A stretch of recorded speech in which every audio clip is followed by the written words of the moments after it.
نحمدہ ونصلی علی رسولہ الکریم اما بعد اعوذ باللہ من الشیطان الرجیم بسم اللہ الرحمن الرحیم۔ محترم ناظرین، آج آپ حضرات کے سامنے گلشن رسالت کے ایک ایسے پھول کا تذکرہ کر رہا ہوں جو سابقین اولین میں سے ہے۔ ان کا نام حضرت عمار رضی اللہ تعالیٰ عنہ ہے۔ آپ کے والد کا نام حضرت یاسر رضی اللہ تعالیٰ عنہ اور آپ کی والدہ کا نام سیدہ سمیہ رضی اللہ تعالیٰ عنہ ہے۔ حضرت عمار رضی اللہ تعالیٰ عنہ 30 افراد کے بعد کلمہ پڑھ کر مسلمان ہوئے۔ جب آپ علیہ السلام دار ارقم میں موجود تھے تو حضرت سہیل بن سنان اور حضرت عمار دونوں آپ علیہ السلام کی خدمت میں حاضر ہوئے اور آپ پر کلمہ پڑھ کر ایمان لے آئے۔ یہ وہ گھرانہ ہے کہ جو اسلام کی خاطر بہت ستایا گیا۔ حضرت سمیہ کے 2 ٹکڑے کر دیے گئے، حضرت یاسر کو شہید کیا گیا اور حضرت عمار رضی اللہ تعالیٰ عنہ پر بھی طرح طرح کا تشدد کیا گیا۔ قرآن کریم کی آیت من کفر باللہ من بعد ایمانہ الا من اکرہ وقلبہ مطمئن بالایمان، یہ حضرت عمار رضی اللہ تعالیٰ عنہ کے حق میں نازل ہوئی۔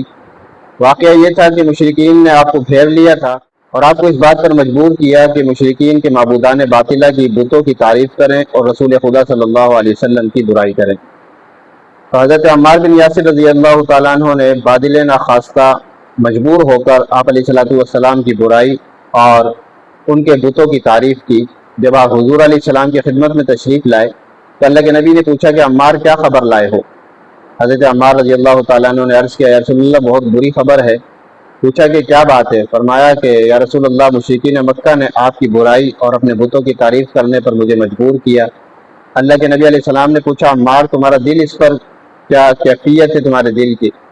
تو حضرت عمار رضی اللہ تعالیٰ عنہ نے عرض کیا یا رسول اللہ میرا دل تو ایمان پر مطمئن ہے۔ اللہ کے نبی علیہ السلام نے فرمایا کہ پھر کوئی مذائقہ نہیں۔ حضرت عمار رضی اللہ تعالیٰ عنہ وہ شخصیت ہیں جو حضور صلی اللہ علیہ وسلم کے ساتھ ہجرت میں، بدر و احد میں، خندق میں اور بیعت رضوان میں شریک رہے۔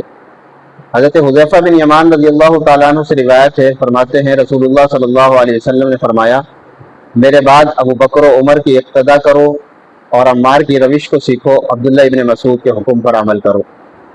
حضرت خالد بن ولید رضی اللہ تعالیٰ عنہ فرماتے ہیں کہ ایک مرتبہ عمار سے میری کچھ طلب کلامی ہو گئی۔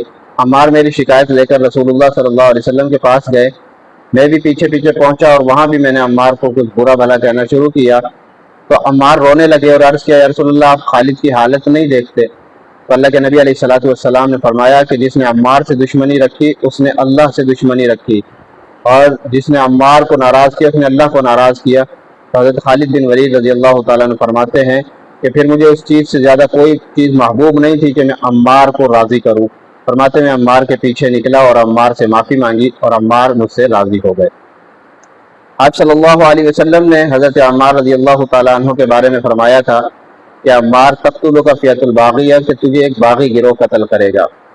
حضرت عمار رضی اللہ تعالیٰ عنہ حضرت ابوبکر صدیق رضی اللہ تعالیٰ عنہ کے زمانے میں جنگ یمامہ میں بھی شریک رہے اور آپ کا ایک کان اس میں شہید ہو گیا، کٹ گیا۔ اور حضرت علی رضی اللہ تعالیٰ عنہ اور حضرت امیر معاویہ رضی اللہ تعالیٰ عنہ کی زمانے میں جب دونوں کی لڑائی ہوئی جسے جنگ صفین کہتے ہیں، اس میں آپ حضرت علی رضی اللہ تعالیٰ عنہ کے لشکر میں شامل تھے۔ آخری وقت فرمایا کہ میرے لیے کچھ پینے کی چیز لاؤ تو آپ کے پاس دودھ لایا گیا۔ تو حضرت عمار رضی اللہ تعالیٰ عنہ نے فرمایا کہ رسول خدا صلی اللہ علیہ وسلم نے مجھ سے فرمایا تھا کہ عمار تیرے پاس آخری چیز جو پینے کی لائی جائے گی وہ دودھ ہوگا۔ آپ نے دودھ نوش فرمایا اور آپ شہید ہو گئے۔ 94 سال آپ نے عمر پائی۔ آپ کا رنگ گندم گوں تھا اور آپ کا قد لمبا تھا، آنکھیں بڑی بڑی تھی، سینہ کشادہ تھا، بال سفید ہو چکے تھے۔ اللہ تعالیٰ حضرت عمار رضی اللہ تعالیٰ عنہ پر اپنی رحمت نازل فرمائے۔